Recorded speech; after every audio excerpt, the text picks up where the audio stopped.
বর্তমানে একটি শর্ট চ্যানেলের সমস্যা এটা নয় যে সেই চ্যানেলের ভিডিওতে ভিউজ আসে না, বরং সেই চ্যানেলের সবচেয়ে বড় সমস্যা হলো সেই চ্যানেলে 100, 200, ইভেন অনেক সময় কয়েক হাজার ভিউজ তো চলে আসে, কিন্তু সেটা কিছুদিন না যেতেই হঠাৎ করে ভিউজ আসা বন্ধ হয়ে যায়। এখন অন্যান্য ক্রিয়েটররা যেখানে ভিডিও আপলোড দিলেই তাদের ভিডিওতে লাইফ টাইম ভিউজ আসতেই থাকে, সেখানে তুমি কি এমন ভুল করছো যার কারণে তোমার ভিডিও আপলোডের 5-6 দিনের মাথায় সেই ভিডিওতে ভিউজ আসা বন্ধ হয়ে যায়? সেই প্রশ্নেরই উত্তর দিব তোমাদের করা মাত্র একটা ভুলের মাধ্যমে, যেগুলি বড় ইউটিউবাররা তাদের ভিডিওতে না করলেও তুমি কিন্তু তোমার প্রতিটি ভিডিওতেই করে যাচ্ছ। তাই হাতে সময় ও মনে ধৈর্য নিয়ে দেখতে থাকো। মিস্টেক নাম্বার 1, লো সেশন টাইম। একটা চ্যানেলের ভিডিওতে যত বেশি সেশন টাইম থাকবে, ইউটিউব সেই ভিডিওকে তত বেশি মানুষের সামনে রিকমেন্ড করবে। এখন তোমার মনে প্রশ্ন আসছে যে আরে রিঙ্গো ভাই, এই সেশন টাইমটা আবার কি, আর সেটার কারণে কেন আমাদের ভিডিওতে হঠাৎ ভিউজ আসা বন্ধ হয়ে যায়? ফর এক্সাম্পল, ধরো তুমি অনেক পরিশ্রম ও অনেক সময় দিয়ে একটি শর্ট ভিডিও তৈরি করেছো, যেটা এডিটিং, ভয়েস ওভার আসলেই অনেক সুন্দর হয়েছে, এবং তুমি সেটা ইউটিউবে আপলোড করার সাথে সাথেই সেটাতে প্রচুর পরিমাণ ভিউজও চলে এসেছে। এখন তোমার যেহেতু একটা ভিডিও মানুষ পছন্দ করেছে, তাহলে অ্যালগরিদমের প্রেডিকশন অনুযায়ী মানুষ তোমার অন্যান্য ভিডিওগুলোকেও পছন্দ করবে, যার কারণে সে তোমার অন্যান্য ভিডিওগুলোকেও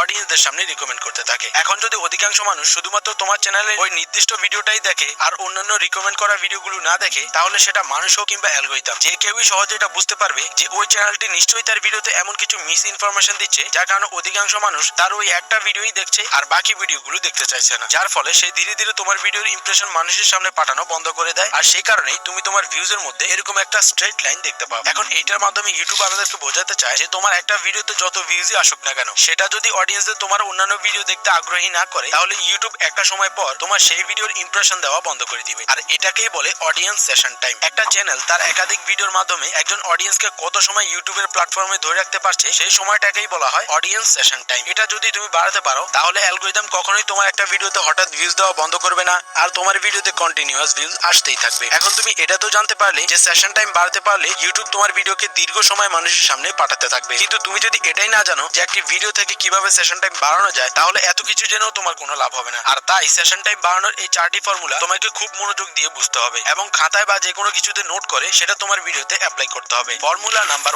1, সেই চ্যানেলের প্রতিটি ভিডিও একটি নির্দিষ্ট বিষয়ের উপর তৈরি করা। ধরো তুমি বিভিন্ন সময়ে বিভিন্ন ভাইরাল বিষয়ের উপর ভিডিও তৈরি করো, তো এখন যদি তোমার বর্তমান সময়ের ছাত্র আন্দোলনের বিষয়ের একটা ভিডিও ভাইরাল হয়, তখন তার নিচে তোমার সেই পুরনো কাঁচা বাদামের ভিডিও সাজেস্ট হবে, যেটা পূর্বে কোনো একটা সময় ভাইরাল থাকলেও বর্তমানে কোনো অন্ধ মানুষও সেই ভিডিওতে ক্লিক করবে না, যার ফলে তোমার চ্যানেলের সেশন টাইম নষ্ট হবে আর তোমার ভিডিওর কোয়ালিটি অ্যালগরিদমের কাছে ডাউন হয়ে যাবে। তাই এরকম একবার এক এক রকম ট্রেন্ডিং এর উপর ভিডিও না বানিয়ে একটা নির্দিষ্ট বিষয়ের উপর ট্রেন্ডিং ভিডিও বানানো উচিত, অথবা একটা নির্দিষ্ট ক্যাটাগরির উপর থেকে ভিডিও বানানো উচিত। ফর্মুলা নাম্বার 2, পর্ব, সিরিজ বা পার্ট ভিডিও। তুমি চাইলে ইন্ডিয়ান ইউটিউবার মাঙ্কি ম্যাজিকের মতো 100 ডেজ ব্লগ চ্যালেঞ্জ নিতে পারো, অথবা অঙ্কিতের মতো 75 ডে হার্ট চ্যালেঞ্জ নিতে পারো। এই ধরনের ভিডিওগুলোর মাধ্যমে তুমি খুব দ্রুতই অডিয়েন্সদের সামনে একটি পরিচিত মুখ হয়ে উঠতে পারবে এবং মানুষ তোমার প্রতিটা ভিডিওকেই একটা চ্যালেঞ্জ হিসেবে নেবে এবং একটার পর একটা ভিডিও দেখতেই থাকবে, যার ফলে তোমার শুধু সেশন টাইমই বাড়বে না, বরং তোমার চ্যানেলের প্রতিটি ভিডিও স্বাভাবিকের চেয়ে অতিরিক্ত দর্শকদের সামনে সাজেস্ট হতেই থাকবে। এখন সিরিজ বা পার্ট বাই পার্ট ভিডিও তৈরি করে দর্শকদের দীর্ঘ সময় ধরে একটার পর একটা ভিডিও দেখানোর জন্যও একটা কার্যকরী উপায় রয়েছে, আর সেটা হলো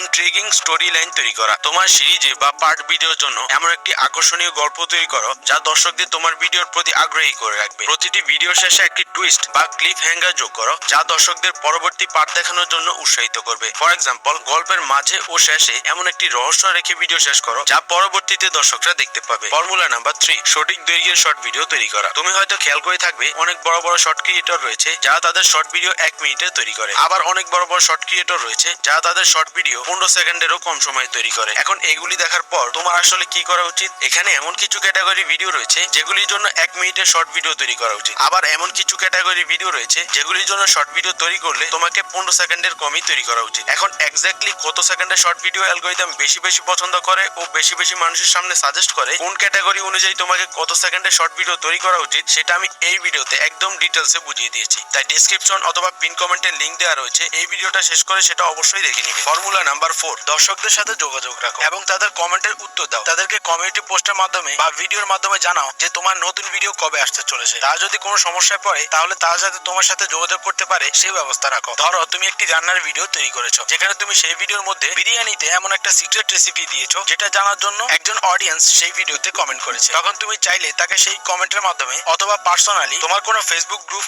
অথবা হোয়াটসঅ্যাপ গ্রুপের মাধ্যমে তাকে সেই সেই বিরিয়ানির সিক্রেট রেসিপির কথা বলতে পারো, অথবা সেটা কিভাবে আরো ভালোভাবে তৈরি করা যায় সেটা বলতে পারো। এতে করে দর্শকদের তোমার উপর ধীরে ধীরে বিশ্বাস জন্ম হবে, যার ফলে ভবিষ্যতে যখনই তুমি কোনো ভিডিও রিলিজ করবে তখন এই ধরনের দর্শকরাই তোমার ভিডিও তোমার চ্যানেলের মধ্যে ঢুকে হলেও দেখবে। এখন আমি তোমাকে এইটা তো বলে দিয়েছি যে কিভাবে তুমি একজন অডিয়েন্সকে তোমার একটা ভিডিওর সাথে সাথে অনেকগুলো ভিডিও দেখাতে পারবে, যাতে তোমার সেশন টাইম বৃদ্ধি হয় আর তোমার ভিডিওতে ভিউজ আসা বন্ধ না হয়। কিন্তু তুমি যদি এটাই না জানো যে সেই ভিডিওগুলোর মধ্যে অ্যাকচুয়ালি কি বলে কি দেখিয়ে দর্শকদের ধরে রাখতে হয়, তাহলে তুমি কখনোই অডিয়েন্সদের একটার পর একটা ভিডিওতে ধরে রেখে তোমার সেশন টাইম বৃদ্ধি করতে পারবে না। তাই কিভাবে ভিডিওর মধ্যে স্টোরি টেলিং দিয়ে অডিয়েন্সদের দীর্ঘ সময় ধরে রাখা যায় সেটা আমি এই ভিডিওতে খুব ভালোভাবে বুঝিয়ে দিয়েছি। তো দেখা হচ্ছে সেই ভিডিওতেই।